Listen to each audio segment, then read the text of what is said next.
In this video, let's take a look at assigning an activity now that we have it made. So we're going to head up to the blue button that says Assign. And when we click on it, we get this pop-up window.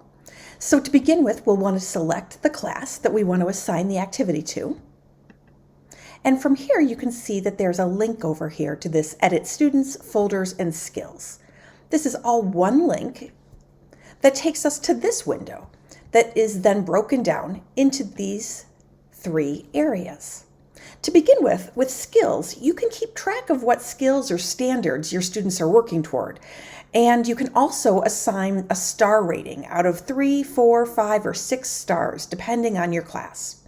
So for each student post or activity, it can be tagged with a skill to get kind of that real-time understanding of how students are progressing. Folders are individual kind of containers where you can put activities. The neat thing about folders in Seesaw is that they aren't like a physical folder in the real world. They're more like a filter or a tag.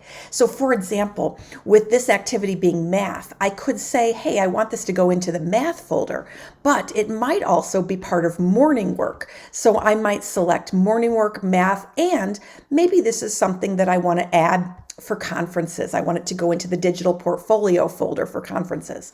These are all folders that are created by you as the teacher.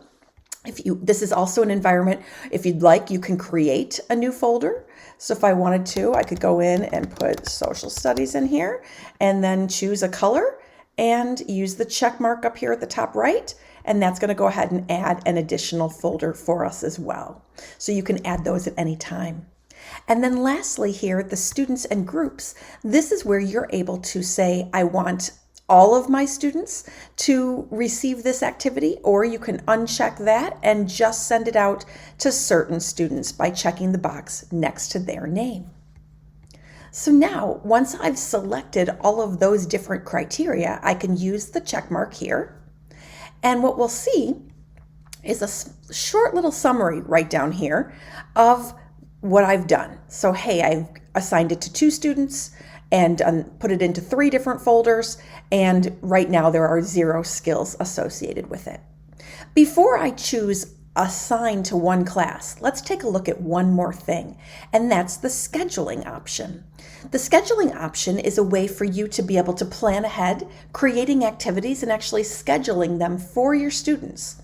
So by default, they get assigned immediately, but if you would like, you could always change this to a different date, have it go out at a certain time of day. So if you know that at 11 o'clock each morning you have your math class and you want students to get that assignment right then, you don't want them to be confused ahead of time, you can absolutely do that and assign it at a specific time. So I'll go ahead and use the check mark now.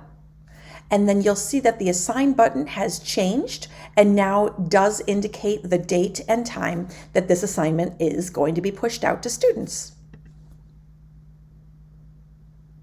So now we can go and we could view the activity if we wanted to. And this is where we'll also see later student work coming in.